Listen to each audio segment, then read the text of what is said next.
walau sedikit pun takkan menyakiti. Sesederhana senyum pun dapat mengobati hati yang letih. Banyak di luar sana orang-orang yang membutuhkan rangkulan tangan kita, berjalan bersama kita, tersenyum bersama kita.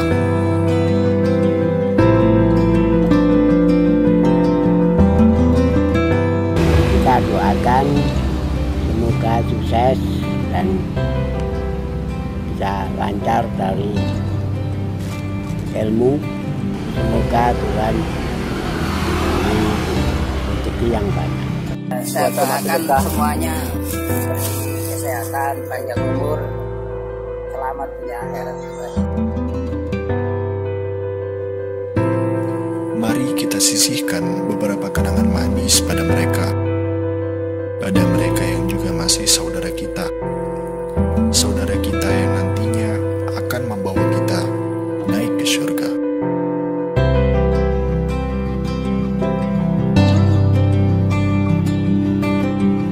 Hidup lebih berkah dengan sedekah bersama Rumah Sedekah Nahdlatul Ulama.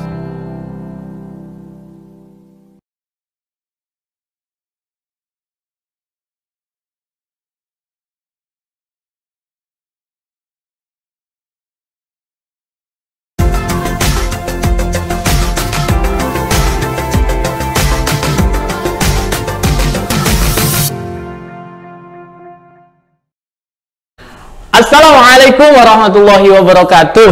Alhamdulillahirabbil alamin. Saya bisa menjumpai pemirsa sekalian karena saya udah 3 minggu libur nih jadi host. Akhirnya kali ini diberi kesempatan lagi untuk hadir di malam Rabu hari ini, tentunya dengan narasumber yang sangat luar biasa kali ini. Spesial banget dari bapak yang tadi nebak loh, tadi padahal kita belum kenalan belum apa, tapi udah bisa nebak bahwasanya saya dari Cirebon. Keren banget ini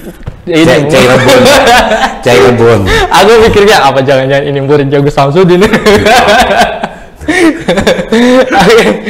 Oke, ini dia narasumbernya Bapak Taufik. Assalamualaikum Pak. Waalaikumsalam warahmatullahi. Nah, Bapak Taufik ini mendirikan sebuah perusahaan nih.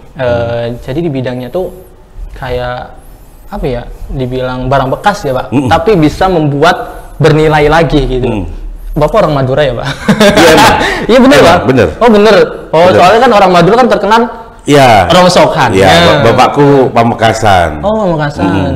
Berarti emang idenya dari situ nih? Enggak juga sih sebenarnya. Enggak juga sih. Tapi memang yang keren dari identik dengan orang Madura itu satu, pasti agamanya NU gitu kan? Iya, agamanya pasti. Iya betul. Pokoknya agamanya apa pasti jawab? NU kan? Bercanda-bercanda ya, gitu, tetap Islam, tapi guyonannya katanya Cak Nun tuh kalau mereka ditanya ngotot pasti agamanya NU gitu. NU, karena emang benar-benar kental banget di Madura. Ya. Satu hal yang etnis ini mau lakukan tuh kerjaan apapun. Terus nggak minderan karena pekerjaannya dianggap rendah. Betul. Gitu. Etnis ini yang harus kita pelajari itu. Jadi mereka itu nggak minder karena pekerjaannya dianggap nggak keren banget. Coba deh pemirsa, dimanapun kalian berada, coba pasti daerah itu kamu ada orang Madura. Pasti. Dan mereka di pasar manapun, di pasar tradisional manapun pasti ada orang Madura dan mereka mau bekerja keras itu mereka mau banget. Itu yang kita harus contoh sih, benar. Dan kadang kita juga harus berani contoh bahwa kadang mereka nggak sekolah formal sama sekali, mau bermodal mereka di pesantren gitu, terus mereka kerja apapun ya jadi. Itu harus jadi, sebenarnya jadi inspirasi sih. Betul. Dalam ini juga Pak, dalam organisasi juga kuat banget Pak. Saya pernah di pondok ya Pak, ada suatu organisasi orang Madura. Itu tiap malam ngumpul terus, keren banget ini. Mereka ketika minoritas kumpul banget, ketika mayoritas mereka akan menyebar. Akan berpindah lagi. Itu keren banget sih buat saya. Tapi aslinya mana Pak? Lahirnya? Kalau lahir saya Malang. Oh, lahir Malang. Lahir Malang, saya asli Arema, asli, saya asli-aslinya. Arema bos, aku Jawa Barat. Viking. Kalau Cirebon pasti Viking. Oh, masa kita mau bahas bola sih kan enggak.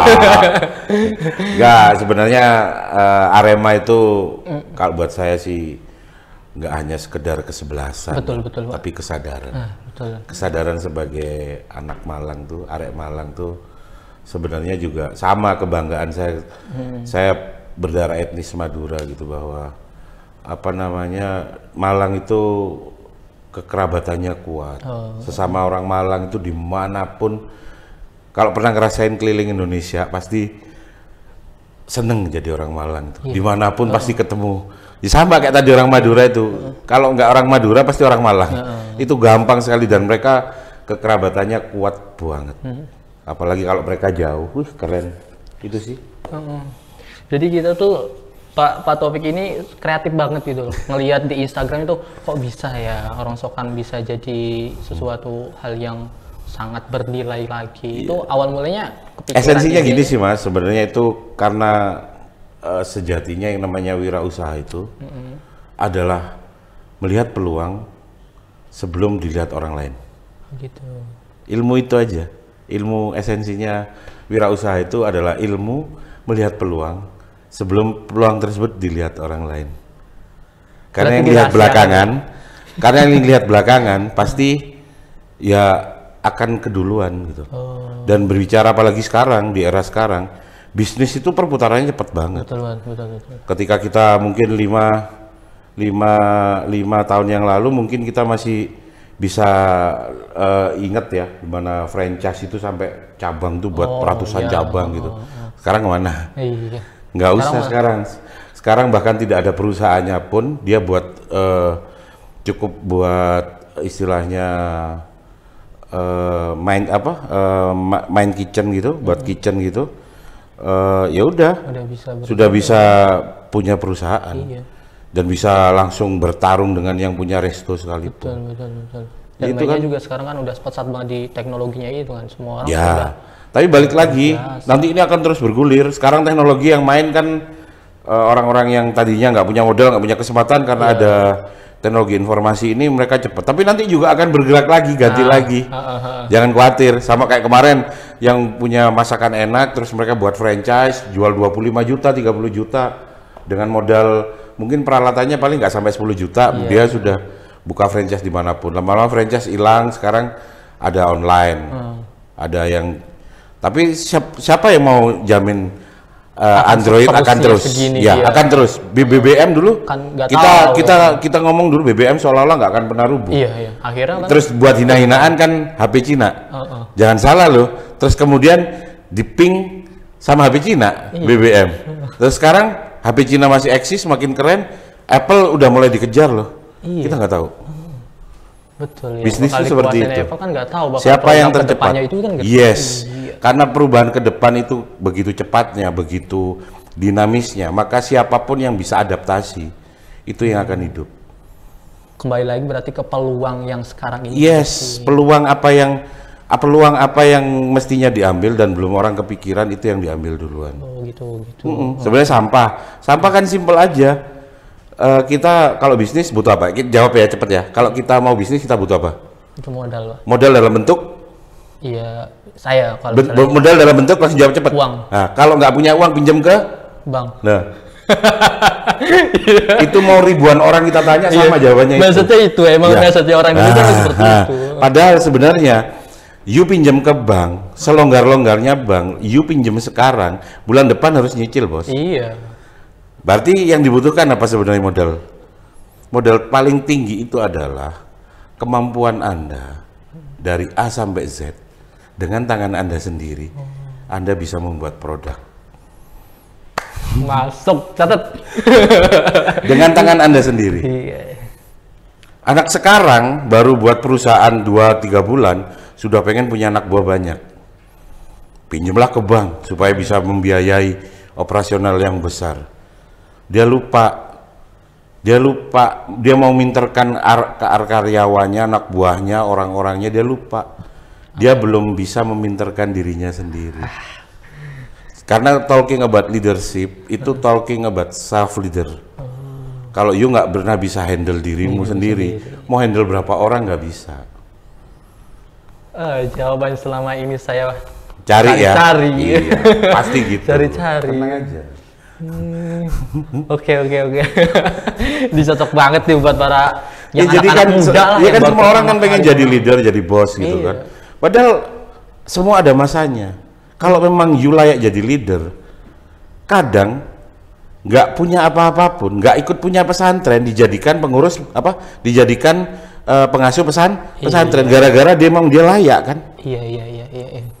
Kadang-kadang yang punya anaknya yang punya pesantren tapi lebih memilih dia cari orang. Oh gitu. Masuk. Nggak bisa kita memaksakan masa kita, itu nggak bisa. Dirimu bawa uang 1 miliar 2 miliar untuk modal, saya bermodal sampah, kita beradu terkenalan siapa. Iya. Bukan masalahnya di apa yang kita bawa, tapi balik ke diri kita.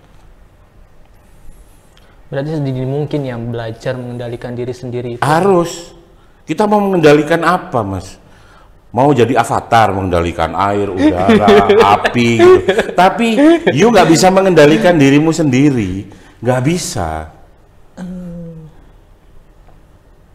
Makanya terus kumpullah dengan para pengusaha biar ketularan jadi pengusaha. Iya, jadi pengusaha, tapi pengusaha yang sekualitas apa? Nah, itu dia. Makanya kan di situ.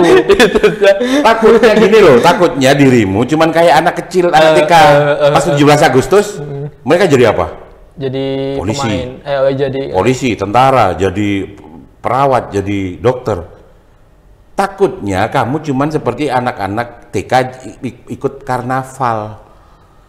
Kamu jadi seolah-olah aja gayamu pengusaha, tapi bukan pengusaha, kan kasihan gitu loh. Banyak aku lihat temanku, wah, pakai Alphard, udah pakai supir, udah pengusaha banget gayanya gitu. Tapi mentalnya belum. Oh gitu. Ya buat aku kan ya nunggu aja sampai kapan kamu kuat mau bersandiwara jadi pengusaha beneran. Nah, berarti gini Pak, aku nanya ke jenengan, maknanya pengusaha menurut jenengan itu seperti apa? Pengusaha itu gini, sama dengan ketika kita ngomong perusahaan yang kuat tuh yang apa? Kan gitu kan? Oh iya. Perusahaan yang kuat itu, perusahaan terbaik itu adalah perusahaan kecil yang kuat.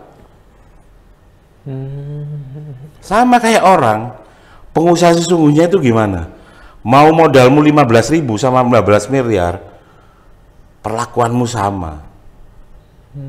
Kamu akan menjadi sesuatu. Iya. Tapi kalau you are nothing, kamu mau dikasih 15 miliar, apa 15 triliun sama aja. Uang yang kamu siapkan itu hanya akan menyusut dan habis. Tapi ada istilah gini Pak, kalau misalnya pengen jadi pengusaha itu apa yang kita milikin terlebih dahulu, maksudnya yang kita sukain itu apa, nah itu kalian bisa. Itu bisa, cara simpelnya kan, cara sederhananya kan seperti itu. Tapi sebenarnya hal yang paling membuat kamu berarti, sekarang gini, kamu jadi host, kamu nggak dibayar jadi host mau nggak? Enggak Pak. Umpamanya kamu, kalau misalnya kamu jadi host nih, udah biasa jadi host. Kerjaan ini menghasilkan nggak menghasilkan, kamu tetap memilih jadi host atau enggak? Tetap Pak. Nah, itu berarti kan kamu mencintai apa yang kamu lakukan. Iya. Ya itu yang kamu tekuni. Dan gitu itu loh. hasil. Mau dibayar mau enggak, kamu tetap mau melakukan pekerjaan ini. Atau operator deh. Operator. Kamu dibayar nggak dibayar, tetap suka nggak melakukan hal itu? Ya, karena hobi. Lu nggak lepas namanya hobi atau apa, terserah lah. Yang penting dibayar nggak dibayar, kamu senang hati nggak melakukan hal ini. Ya sudah, dari situlah rezekimu. Jangan ikut orang lagi musim buat apa namanya online shop, buat online shop apa. Jangan melakukan sesuatu yang kamu nggak tahu Pak, atau apalagi melakukan sesuatu yang kamu nggak suka. Karena kalau kamu dasarnya suka Pak, dia mau memberimu penghasilan atau tidak, hatimu bahagia, tenang. Bahagia sama tenang bisa dibeli nggak? Nggak bisa. Ada nggak di Indomaret? Nggak ada. Nggak ada kan? Loh, yang penting bahagia sama tenangmu itu yang kamu cari dulu. Kalau kamu nggak tenang, nggak bahagia melakukan sesuatu, kamu sampai kapanpun nggak jadi apapun. Menarik Bung. Menarik dong.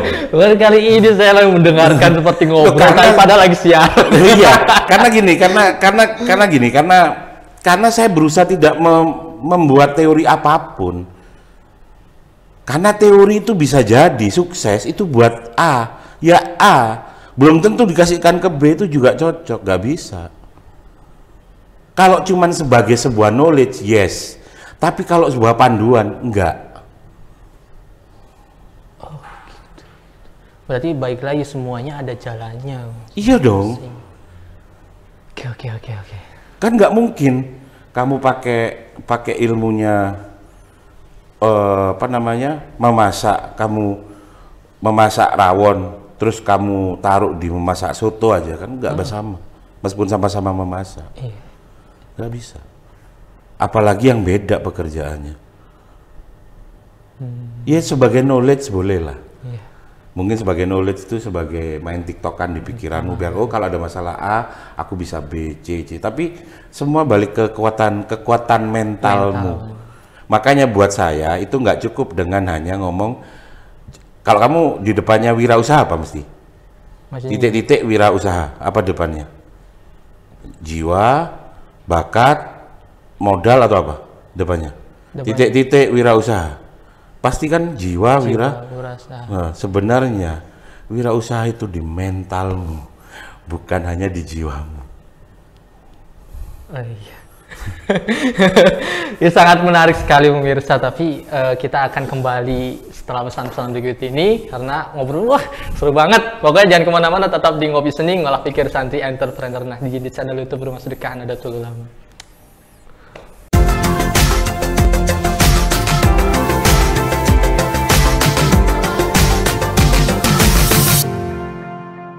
Hai Sobat Barokah, tahukah kamu manfaat haji di usia muda? Pertama, kamu masih punya fisik yang kuat. Kedua, kamu bisa menolong jamaah lansia yang membutuhkan. Ketiga, kamu dapat memohon jodoh terbaik. Keempat, kamu dapat banyak waktu untuk menjadi lebih baik sepulang haji. Informasi lebih lanjut, kunjungi laman bankjatim.co.id atau kunjungi kantor cabang syariah maupun kantor layanan syariah Bank Jatim. Tunggu apa lagi? Segera daftar haji di Bank Jatim Syariah. Bersama madu berkah songo-songo, insya Allah tubuh tambah kuat dan tambah sehat.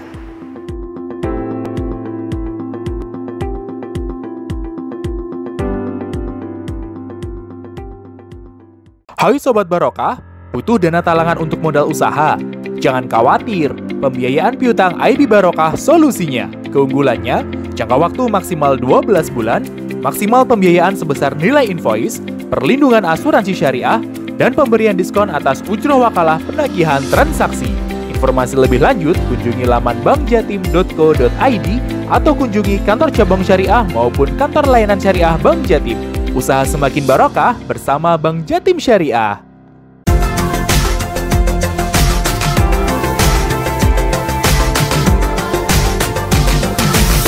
Bersama kami tentunya di channel YouTube Rumah Sedekah Nahdlatul Ulama, podcast Ngopi Seni Ngolah Pikir Santri Entrepreneur Nahdliyin. Nah, ini lanjut nih, Cang-Cang ngomong santripreneur itu aku ingat tahun 2019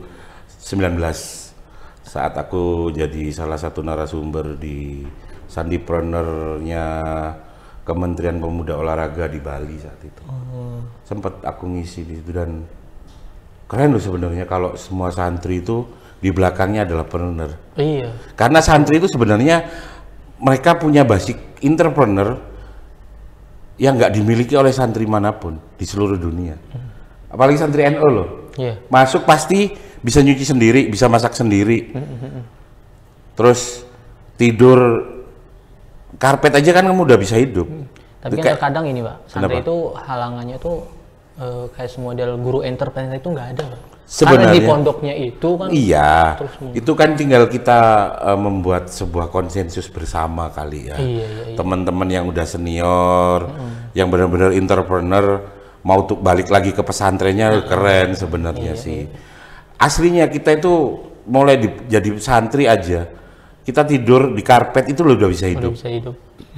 Makan nggak peduli enak atau enggak, yang penting masak makan bareng satu talam ya. Itu enak. Kalau satu aku dulu satu lengser sih, satu aja. Iya. Apa sekarang namanya? Lengser namanya. Lengser sama ya. Di sini juga pakai lengser. Iya, kan makanya seperti itu. Iya. Itu sebenarnya sudah talking about teamwork. Iya.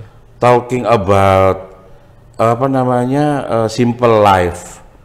Sebenarnya kita itu santri-santri Nahdlatul Ulama itu sudah punya modal untuk jadi entrepreneur. Karena mereka satu mandiri, kedua memang mereka hidup bersahaja banget. Ketika kita bisa hidup bersahaja itu sebenarnya itu sudah modal sebagai seorang entrepreneur yang sangat-sangat mahal. Ya, kan nggak gayanya dulu kan anak-anak pesantren kan, nggak mentingin gaya gitu. Iya.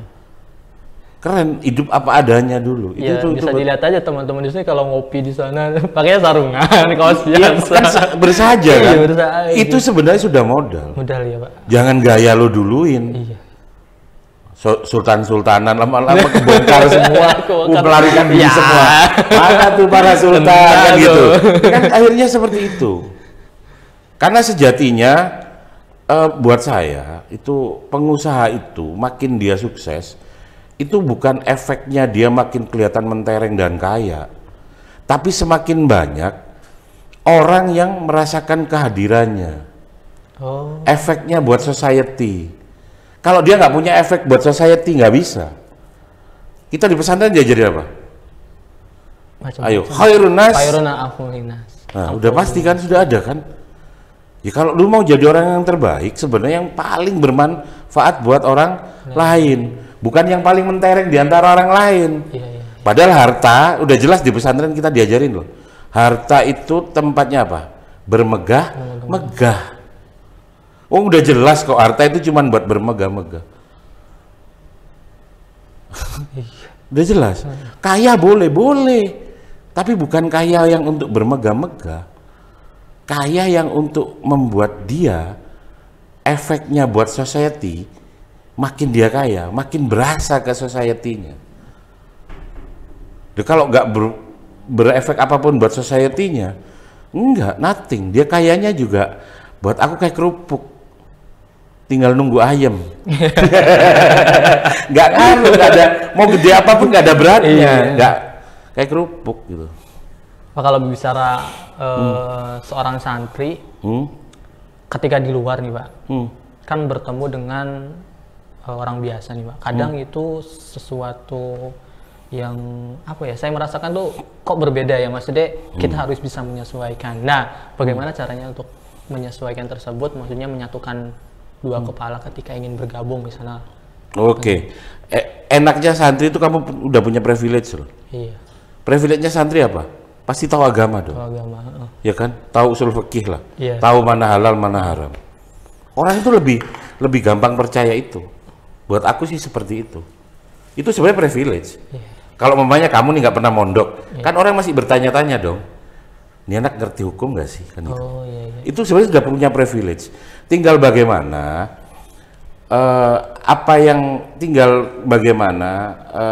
yang biasa kamu lakuin di pesantren itu kamu aplikasikan di kehidupan sehari-hari. Kita disuruh ro'an, mau kita ngambil kotoran sekotor apapun di pesantren mau kan? Mau. Ikhlas kan? Ikhlas. Itu tidak diajarkan di sekolah mental manapun, Pak. Iya, betul. Iya. Sorry, dulu kita kalau sudah ada yang bak mandinya pesantren putri itu udah buntu, kan tahu apa yang buat buntu kan? yang suruh bongkar siapa? Cowok loh. Iya, benar. Ya kamu ngambil itu ya, ingat nggak? Iya. Kalau sudah dipakai alat sudah nggak bisa ya masuk orangnya sama orang-orang semua. Dan kita melakukan itu loh. Mana ada orang berani masuk ke baknya, bak kontrolnya pesantren cewek, bos? Kalau bukan pesantren cowok, tukang aja ampun itu. Isinya juga, waduh. Isinya luar biasa. Ya sama, itu yang membuat kita tinggal mengaplikasikan apa ya. Tetap jadilah santri yang sederhana, yang nggak gengsi untuk disuruh melakukan apapun. Terus akhlaknya dipakai sama orang yang lebih tua yang hormat, sama apa istilahnya, tetap minta barokahnya guru. Kamu mau di pesantren dulu pinter atau apa kan nggak ngaruh. Teman-teman yang kita pinter juga kemana dulu? Iya, Pak, bener. Kan gitu. Bener kan teman-teman kita pinter dulu SMA kemana? Sekarang nggak tahu kemana gitu. Iya. Dia berbuat apa buat society kan nggak tahu. Nggak tahu. Nah ya itu buat aku. Yang penting tetap minta barokahnya guru. Bahkan ke orang tua itu kadang kalau aku nyebutnya malah kadang ibuku, bapakku itu malah ngomong kalau bisa lebih hormat ke gurumu gitu daripada ke aku. Betul. Karena yang kenalin sains siapa? Yang kenalin kamu pada Allah siapa? Ya gurumu dong. Itu yang kadang kita lupa. Iya. Ya kita pakai lagi. Nggak tahu kenapa. Itu aja sih. Saya merasakan. Makin lama kan santri makin kurang ajar. Kan? Iya. Gitu loh. Main ke tempat asal pondok, bukannya sowan dulu, sama teman-teman dulu. Kan gitu kan. Keliru semua. Iya, jadi sebenarnya enak kalau kita masih punya guru kita masih ada. Kalau sudah satu-satu dari beliau nggak ada itu repot malah. Aku udah ngerasain guruku satu-satu nggak ada, yang dulunya bisa sowan, sekarang cuma bisa ke pesareannya. Sama Fatihain. Kamu akan makin hampa gitu. Hampa ya. Ya ini memang kenyataan dan itu nggak kamu temukan di buku manajemen manapun, Pak. Iya. Karena entrepreneur itu talking about mentality. Ketika kamu ngomong tentang mentalitas, nggak cukup ilmu yang kamu baca, nggak cukup buku manajemen atau buku bisnis yang kamu baca. Karena ngomong mentalitas itu melebihi itu semua gitu. Jepang pinter-pinter, cerdas-cerdas, disiplin-disiplin, tapi kenapa angka bunuh diri tinggi? Iya. Sini, mau hidupnya kamu tertekan kayak apa, sama bosmu ditekan, paling mentok-mentok cuman bosmu fotonya kamu buka, ambil kamu maki-maki gini aja. Selesai, gak ada apa-apa kan gitu aja. Tapi kalau orang Jepang, mereka langsung bunuh diri, Pak. Dan masih pelajar pun banyak banget yang bunuh diri karena itu loh.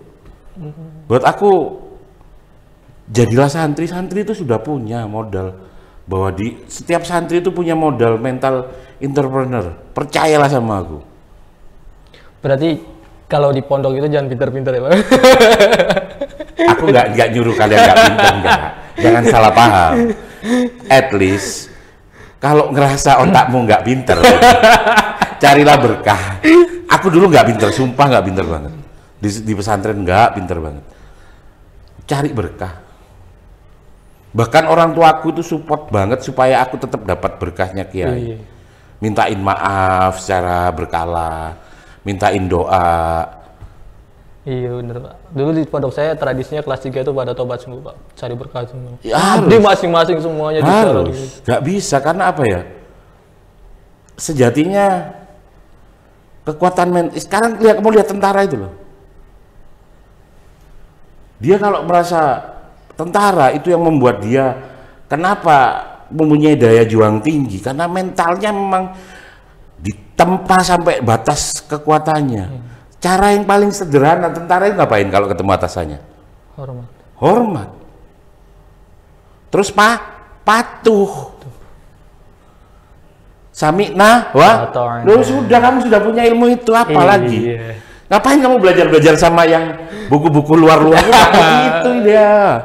Baliklah ke santri itu. Gitu loh. Pokoknya ada istilah santri sampai mati. Betul. Jadi tetap punya rasa hormat terhadap, esensinya adalah tetap punya rasa respect terhadap orang yang pernah ngasih ilmumu. Bahkan Sayyidina Ali sampai mau menghamba. Pada orang yang sudah memberikannya ilmu. Bukan menghamba pada orangnya, Bos. Ya karena memang ilmu itu memang luar biasa. Gitu loh, kemuliaannya ilmu. Padahal kalau di NU jelas loh, kalian udah tahu semua loh. 2/3 imanmu itu hilang loh kalau kamu menghormati orang gara-gara hartanya. Sekarang pertanyaannya, orang NU kebanyakan kaget sama harta apa sama ilmu sekarang? Sekarang ya? Ya. Hah? Udah jelas peraturannya. Kamu bisa cek itu ayat apa namanya hadisnya, kamu bisa cek 2/3 agamamu hilang, Pak. Ketika kamu menghormati orang itu karena hartanya. Ya sekarang yang dimutol, yang direspeki sama santri-santri apa? Orang berilmu atau orang berharta sekarang? Orang berilmu itu contoh Sayyidina Ali. Orang berharta itu adalah Fir'aun dan Korun. Kamu lebih menghormati siapa? Sayyidina Ali atau Fir'aun sama Korun kenyataannya sekarang? Ayo santri kembali ke kodratnya. Itu aja. Kita asal mau jujur sama diri kita enak kok. Enak kok, serius enak banget. Hormat, rasa hormat itu, respect itu. Kamu belajar sama tentara. Tentara itu 30 hari dimasukin hutan, mau dia. Mau dan bisa untuk survive. Kenapa? Ya karena mentalnya udah mental luar biasa. Santri sebenarnya kalau dia tetap pakai gaya santrinya, patuh, sami'na wa ta'na katamu tadi, ya selamat. Iya. Kalau di pesantren inje itu kan siap kalau di bahasanya militer. Sama, itu semua untuk membuatmu patuh. Berarti santri itu punya segalanya lah. Punya segalanya, tapi begitu dia keluar dari pesantren, kelakuannya kayak kelakuannya hilang santrinya gitu. Kamu udah diajarin respect. Orang terutama orang NU kan respect banget sama gurunya. Bukan mengkultuskan guru, tapi menghormati, menghargai ilmu. Menghargai ilmu ya, menghargai Nabi, menghargai Allah. Kan mutual respect itu kan sampai berujung di Allah. Bahkan nggak berterima kasih sama manusia, ya kamu sejatinya nggak bersyukur pada Allah. Udah clear itu, sudah diajarin semua kok kita. Saya mau jadi orang terbaik ya, dah khairun nas, tahu semua, cuman nggak dilakuin. Mau apa? Mau pinter, mau banyak ilmu tapi nggak dikerjakan, punya sedikit ilmu tapi istiqomahkan. Yang mana? Sedikit tapi istiqomah. Yes, itu maksud saya. Saya biasa istighfar 50 kali habis sholat, istiqomahkan aja.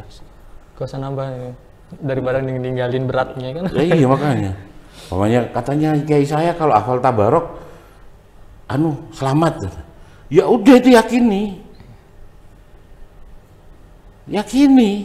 istiqomahkan. Mau ngapain? Mau tanya ini, disuruh ini.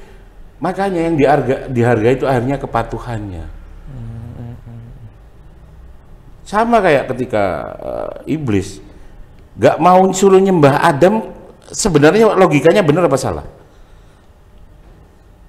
Gak mau nyembah Adam, logikanya bener apa salah? Kalau mau logikaan aja bener dong. Nggak mau dia aku nyembah selain padamu. Tapi masalahnya ini yang nyuruh siapa? Yang nyuruh nyembah siapa? Ya udah, ya ikutin mestinya. Goblok gak sih? Udah itu loh maksudku. Yang dihargai apa? Kepatuhan atau? Nah itu loh. Rule-nya boleh nggak nyembah manusia? Nggak boleh. Kalau nanya fikihnya ini fikihnya. Hukumnya. Boleh nggak? Nggak boleh. Iya. Tapi yang nyuruh ini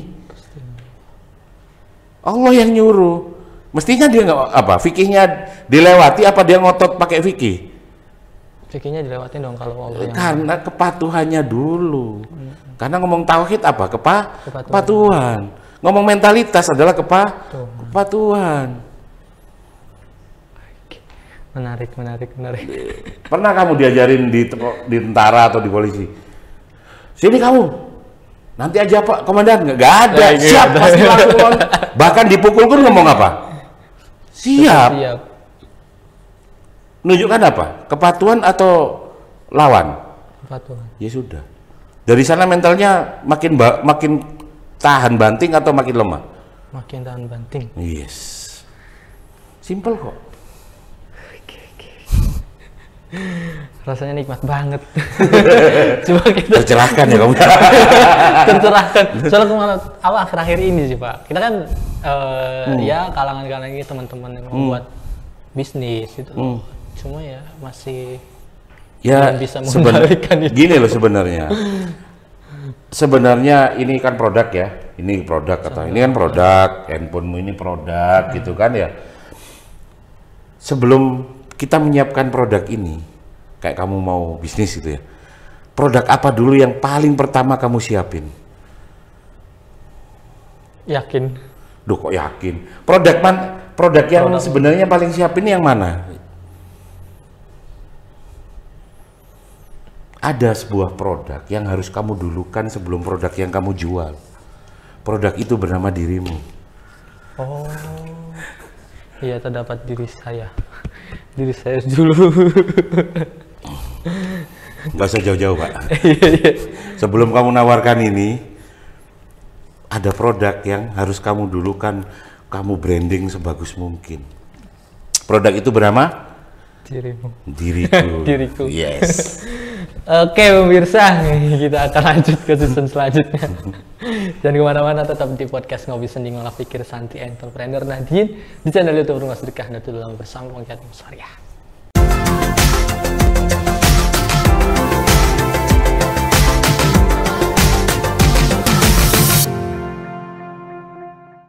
Hai Sobat Barokah, kini kamu bisa melakukan pembayaran dengan virtual account Bank Jatim di aplikasi Opopart. Caranya, buka aplikasi Opopart, pilih produk yang kamu inginkan, masukkan alamat penerima dan pilih jasa pengiriman, kemudian pilih cara bayar dengan virtual account Bank Jatim.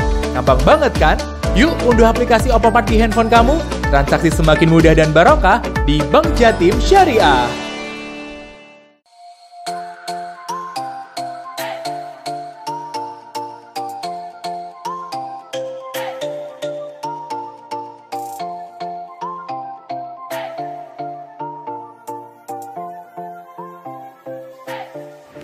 Assalamualaikum warahmatullahi wabarakatuh. Monggo para santri, para kiai, para aktivis, para pengabdi minum madu berkah songo-songo yang diproduksi oleh Pesantren Tahfidz Mambaul Ulum dan Rumah Sedekah Nahdlatul Ulama bersama dengan mitra. Insya Allah dengan ikhtiar ini kita bisa menjadi lebih kuat, lebih sehat di dalam memberikan pengabdian terbaik kepada umat.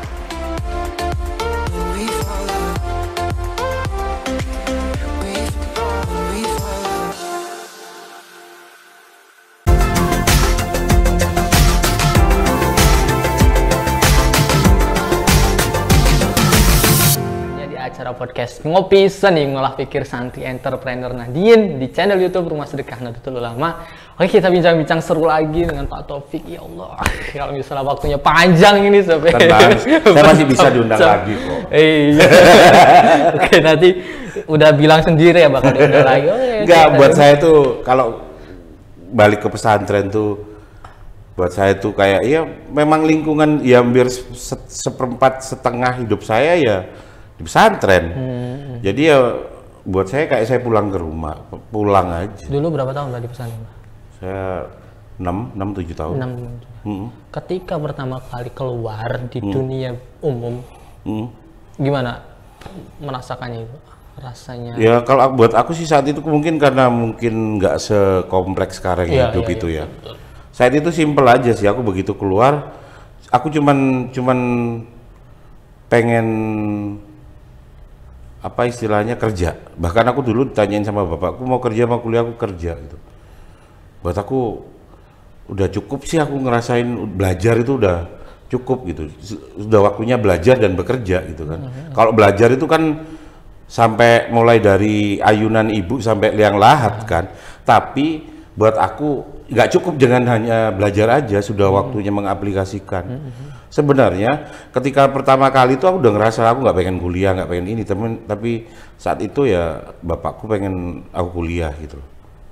Ya udah aku kuliah, terus kemudian ya bapakku dulu pedagang pasar, ya aku ngikutin bapakku. Sederhana banget kok. bapakku pedagang pasar, ya aku jualan Berarti di pasar. pertama kali memulai dan belajar berbisnis itu di situ? Di pasar, jualan di pasar ya. Jualan di pasar sambil kuliah. Ya udah sesederhana itu aja. Ngalir gitu aja. Jadi nggak yang berpikir wah gimana cara jadi miliuner dalam 5 tahun. Nggak ada lah. Aku nggak mau ngatur-ngatur takdir Allah gitu loh. Kayak modelnya kamu memfeta komplit Tuhan gitu bahwa 5 tahun. Enggak. Buat aku ngalir aja. Yang penting kamu happy melakukannya. Iya. Terus jangan istilahnya jangan suudon pada kenyataan apapun. Meskipun kamu sempat suudon, kamu cepat segera balik lah. Karena sebenarnya apa yang kita alami itu untuk membuat kita itu makin matang sih, berproses. Buat aku seperti itu sih. Kehidupan itu sebenarnya kamu nggak butuh solusi apapun untuk menyelesaikan. Cukup kamu tetap berdiri tegak dan nggak rubuh alias menyerah. Coba kamu pikir, kamu pernah nyelesain masalahmu sendiri? Selesai sendiri kan? Sendiri. Ya sudah. Kalau diyakini gitu enak kok. Cuman Allah itu cuma nyuruh kamu tetap berdiri sama nggak menyerah. Badai pernah, badai ini alhamdulillah bisa diselesaikan. Nggak ada. Ditunggu sampai badainya selesai. Yang selamat siapa? Yang bertahan. Iya. Gitu loh, sama kayak itu. Nggak ada yang, bagaimana Anda bisa keluar dari COVID-19 gitu? Karena saya menerapkan. Nggak ada lah, Bos. Lagi. Jangan percaya banget lah. Penting ya karena dia sama Allah dibuat kuat gitu loh, nggak menyerah. Kalau mau nanya kenapa bisa lepas ini, nggak ada lah. Jangan sok superhero, nggak ada superhero. Tapi dulu diterpa di Malang terus, Pak? Pondok? Enggak, saya sempat di Jakarta pernah, di Probolinggo pernah. Pernah beberapa kali. Ada istilah pengalaman itu menjadi suatu guru ya. Nah itu si santri itu kan pengalamannya di dalam terus di pondok terus keluar. Sebenarnya sekarang pertanyaan gini, emang apa bedanya dengan kamu sekarang di depan PC? Emang kamu sekarang bisa kemana? Bisa kemana aja kan sebenarnya, tapi kamu memilih di mana? Di kamar aja kan? Kau pinter banget kamu cari pembenaran. Gak udahlah, sama aja sebenarnya. Iya ya. Sebenarnya sama aja. Tergantung kekuatan mentalmu. Orang bisa jadi kamu di sini dikunci 1 tahun, maunya. Kita bertiga nih dikunci di sini dalam 1 tahun. Orangnya yang membedakan itu pasti apa? Mentalitasnya. Ada yang tiap hari udah mulai nyanyi-nyanyi sendiri, ada yang nangis-nangis sendiri, ada yang teriak-teriak, ada yang tetap nyantai aja, ada yang malah buat karya. Tergantung dirimu. Kalau soal kan kita nggak boleh pegang radio apa-apa, nggak boleh pegang-pegang barang-barang modern. Malah sebenarnya malah bagus. Kamu pegang buku malah kamu jadi orang lebih cerdas. Karena teknologi setinggi apapun nggak bisa loh merasakan kertas sini. Kamu baca buku di kertas atau kamu baca Quran di mushaf. Teknologi apapun kan nggak bisa menggantikan. Mau pakai e-Quran, e-book, bisa ngerasain srek, bisa. Kamu bisa aplikasi langsung Maktabah Samila, langsung kitab apapun ada di situ. Tapi kamu nggak bisa ngerasain kertasnya. Gitu. Pasti kamu akan pengen pegang fisiknya. Nggak ada alasan kamu karena tertekan cuma satu tempat, nggak ada. Enggak, itu alasan aja. Karena nggak ada gadget kok ya beres. Kita aja yang mikirin, wah gimana nih nggak ada ini. Namanya ini kan calon orang sukses sama gagal perbedaannya kan satu. Calon orang sukses itu selalu punya 1-2 cara untuk selesai dari masalahnya. Tapi kalau calon orang gagal selalu punya 1-2 alasan untuk selamat gitu. Kan pinter kalau sudah cari alasan, ngeles saya kayak bajai. Nggak ada itu. Semua kita balik itu, kita belajar jujur pada diri kita. Terus belajar apa adanya, nggak usah mementingkan style dulu. Nggak usah, result dulu, hasil dulu. Style itu nyusul gampang. Kalau cuma sekedar bergaya itu kan gampang bentuknya. Kalau sekedar buat gaya-gayaan, orang iPhone 13 sekarang udah disewakan. Udah disewakan, iya. Disewa, terus kamu bisa panggil MUA biar nampak ganteng, fotografer. Bisa. Kalau cuma sekedar gaya itu bisa. Kalau cuma style itu gampang. Yang susah itu result, hasil. Nah, hidupmu menghasilkan apa gitu loh. Oke, habis ini kelar kita jalan ini. Iya, Pak, ini Pak, tentang makna sedekah, korelasi hidup dengan sedekah. Berjenengan itu seperti apa? Ya sedekah buat saya itu ya itu tadi. Khairun nas anfa'um linnas itu sudah sedekah sebenarnya. Di dalamnya udah include. Punya ilmu ya sedekah ilmumu. Punya harta ya sedekahkan harta. Iya. Apapun nggak ada alasan kamu untuk nggak bersedekah, Pak. Karena bagian dari rukun Islammu ya salah satunya itu. Katanya nggak perlu sholat nomor 2 ya. Nomor 2. Nomor 1 sadar. Kalau anak pesantren kan gitu, sholat itu nomor 2.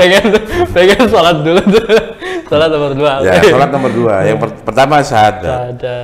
Ya syahadat pertama, terus kemudian 2 sholat. Ketiga apa? Setelah sholat? Zakat. Ya sudah. Charity in English. Atau sedekah. Ini sudah nempel sama sholat. Habis sholat tuh pasti sedekah, bahkan ada pagi maupun malam, kelihatan maupun sembunyi. Udah nggak bisa enggak itu. Ya mending kamu nggak usah pergi haji deh, daripada kamu nggak sedekah. Terus pertanyaannya banyak yang bolak-balik berangkat umroh tapi kok makin pelit gitu. Itu dia. Nah itu masalahnya. Padahal sholat dulu baru kemudian talking about charity. Enteng tangannya memberi sesuatu pada orang lain. Ini balik-balik ini. Itu aja. Dan ini bagian dirimu jadi host kan sedekah. Dengan juga memberikan materi itu kan ya sama gitu loh. Bahkan senyummu pada sahabatmu ya sedekah. Nggak bisa enggak, itu keseharian. Bahkan Rasulullah, kamu nggak gablek apapun istilahnya ya sedekah tetap nggak bisa. Itu rangkaian dirimu kalau mau masih disebut orang Islam. Bahkan senyummu wis petuk konjomu, senyummu masih hatimu lagi hancur. Ya senyum dalam bentuk untuk membahagiakan orang lain, bukan untuk berpura-pura. Meskipun di dalam ini lagi hancur. Waduh, puitis banget. Dalam lagi hancur, tapi tetap senyum. Untuk apa? Bukan untuk pura-pura, tapi untuk menghibur atau membahagiakan sahabat kita. Itu sedekah. Tapi jenengan pernah nggak merasakan keajaiban atau manfaat? Banget, udah sering banget. Salah satunya yang sangat besar itu apa? Jadi pernah aku di sebuah malam, aku ingat aku saat itu bener-bener yang posisi lagi yang nggak happy lah. Malam sekitar jam 1 jam 2 ada ibu-ibu gandeng anaknya. Aku yakin lah untuk cari angkot susah lah jam segitu ya, dia jalan. Tanya aku mau kemana Bu, mau ke Arjosari, aku inget jam 1 jam 2. Ya kamu tahu lah ada orang keluar jam 1 jam 2an itu pasti galau kan. Aku nemu itu ibu sama gendong anaknya sama nuntun anaknya yang mau kemana Bu, mau ke Arjosari ini Saat itu ya terbersit gitu aja, aku udah ada berapa ya saat itu semua yang ada dompetku, meskipun nggak banyak, nggak sampai 100.000 lah, tapi aku kasihkan ke orang itu. Dan aku begitu nyampe rumah, ibu itu masalahnya ya aku yakin ya belum selesai juga sih, belum nyampe Arjosari mungkin. Aku juga baru nyampe rumah, nggak tahu kenapa perasaanku yang nggak enak lagi, nggak bahagia, ya kayak ada yang nyapu hilang, kayak ada yang ngepel hilang gitu aja tanpa sebab. Tanpa sebab. Suatu kejadian luar biasa seperti itu. Aslinya gitu, nggak usah kita segede-gede, apa istilahnya, nggak usah kita yang uang sampai besar gitu untuk sedekah, ya nggak usah. Ya, hal-hal remeh kecil itu aja loh, yang mungkin kalau cerita ke orang, ya enggak lah, nggak ada istimewanya, biasa aja. Tapi beneran itu kayak yang masalah itu hilang tanpa sebab, sudah nggak usah kamu cari penyelesaiannya, selesai. Itu kalau buat logikaku sih namanya energi itu kan nggak bisa dihilangkan, tapi bisa dipindah. Mungkin karena aku ngerasa punya saat itu ada energi negatif karena susah ya. Aku punya energi positif sekecil apapun aku bagi ke orang. Energi negatif ini lo langsung berpindah, kayak dinetralkan sama semesta gitu. Dan itu terjadi pasti, Pak. Kayak kamu mencintai seseorang, kan nggak bisa cinta itu dihilangkan kan nggak bisa, karena itu energi. Caranya bisa dirubah gimana? Ya merubah lah, sama siapa sekarang, dipindah gitu loh bos, jangan ke dia aja gitu bos. Menarik, dirubah bentuknya. Sedekah itu mungkin solusi dari Allah sebenarnya. Berarti benar-benar nyata ya bahwa sedekah itu pasti dibales. Gak usah gini lah, gak harus berupa uang, Pak. Besok kamu jalan ke depan rumah, atau kamu diem aja di depan rumah sampai ketemu orang yang biasa lewat apa, kamu senyum aja. Selesai kamu senyum, rasanya beda kok dengan kamu tadi pas belum senyum. Coba itu aja. Iya.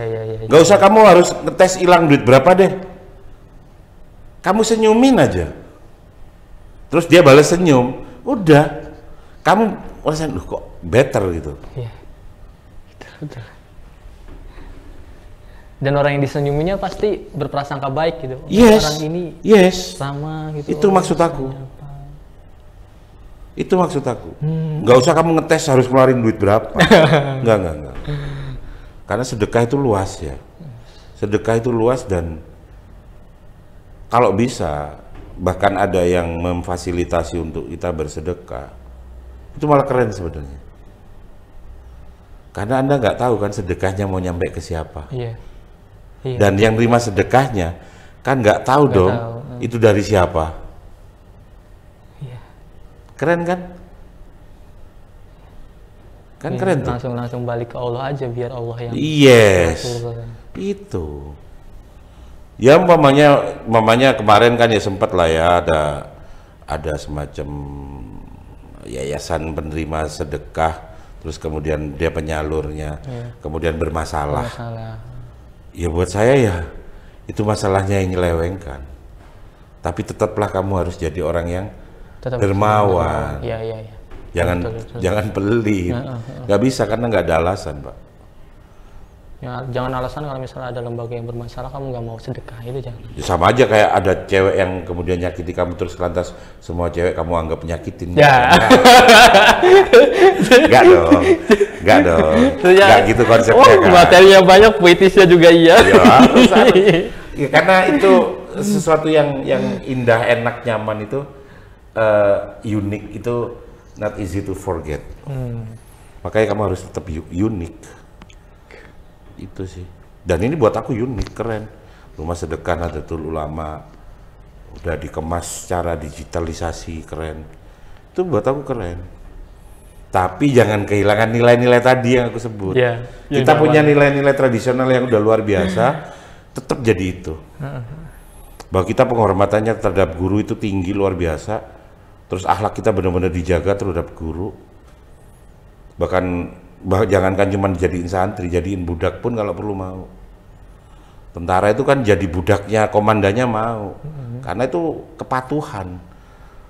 Dan cara satunya manusia itu supaya patuh, supaya mentalnya bagus apa? Ya dia harus punya kepatuhan. Gak bisa tanpa membentuk mental tanpa kepatuhan, gak bisa. Oke. Jam berapa, Bi? setengah 6. Gak kerasa. Aduh, setengah 6. Oke deh. Karena waktunya udah ini. Kapan next kesini lagi ya? Boleh, Pak? siap. Tapi dengan apa ya? Dengan teman-teman santri kayak ngaji gitu, Pak. Boleh. Boleh. Selama itu sifatnya bidang saya itu entrepreneur, soal santripreneur, mahasiswapreneur itu nggak masalah, sama aja. Malah enak kalau santri sebenarnya sih. Lebih fleksibel dan kans untuk menjadi wirausahawan terbaik itu lebih gampang karena udah punya modal tadi itu. Iya, betul. Kepatuhan. Oke pemirsa, karena waktunya udah ini berapa? Sejam setengah ya, udah keren banget, jadi gak kerasa gitu. Kalau udah nikmat tuh. Jangan kemana-mana, tetap saksikan terus di hari Rabu malam Kamis ada kami dengan narasumber yang sangat luar biasa sekali, yang tentunya pasti akan menggugah jiwa entrepreneur kalian. Entah kalian yang masih mempunyai masalah di entrepreneurnya, ketika menonton ini nanti punya ide-ide bisnis yang Insya Allah. Bagus lah, nah itu. Dan ini terakhir ada sesuatu. Dapat hadiah nih aku nih. Dapat hadiah ya, Pak. Terima kasih banyak atas. Hidup lebih berkah dengan sedekah. Nah itu slogan kami, Pak. Bener banget. Slogan kami, hidup lebih. Dan yang dicari kan keberkahan itu. Nah itu lagi-lagi berkah yang tadi kita udah bahas. Yes. Oh, terima kasih banyak Pak Taufik. Orang hebatnya orang NU itu di mana-mana ada berkah. Nah, mau dalam bentuk keranjang atau dalam bentuk apapun. Itu. Enaknya ikut orang NU itu pasti makan. Makan, nggak bakal makan. Oke pemirsa, jangan selalu tetap nonton di channel kami karena ada sesuatu yang sangat inspiratif tentunya bersama kami di podcast Ngopi Seni Ngolah Pikir Santi Entrepreneur Nahdien. Assalamualaikum warahmatullahi wabarakatuh. Waalaikumsalam.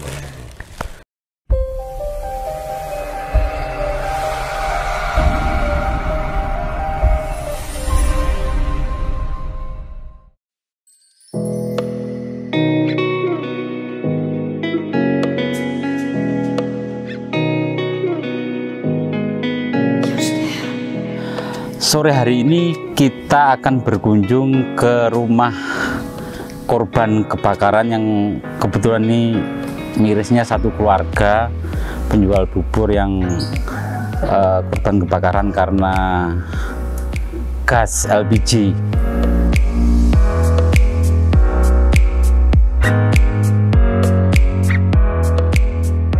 Pas kena pada api tiba-tiba gitu, kaget terus lari. Enggak, digendong ayah. Digendong sama ayah? Mana ayahmu? Namanya siapa ayahnya? Iwan siapa yo? Karena memang ada teman-teman, ada media, ada Pak Agus, ada pengusaha dan lain sebagainya. Itu titipan ini dari Unisma, tidak sangat banyak tapi moga-moga bermanfaat.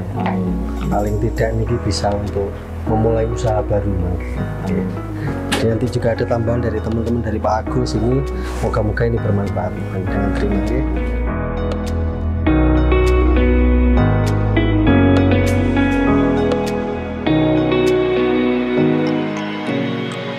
Terima kasih Bu Sadi. Salim. Yang kita berharap semoga itu bisa bermanfaat dan yang paling penting bantuan ini bisa menumbuhkan semangat yang bersangkutan untuk kembali bangkit, bekerja, bangkit untuk mencari bekal untuk ibadah kepada Allah Subhanahu wa Ta'ala.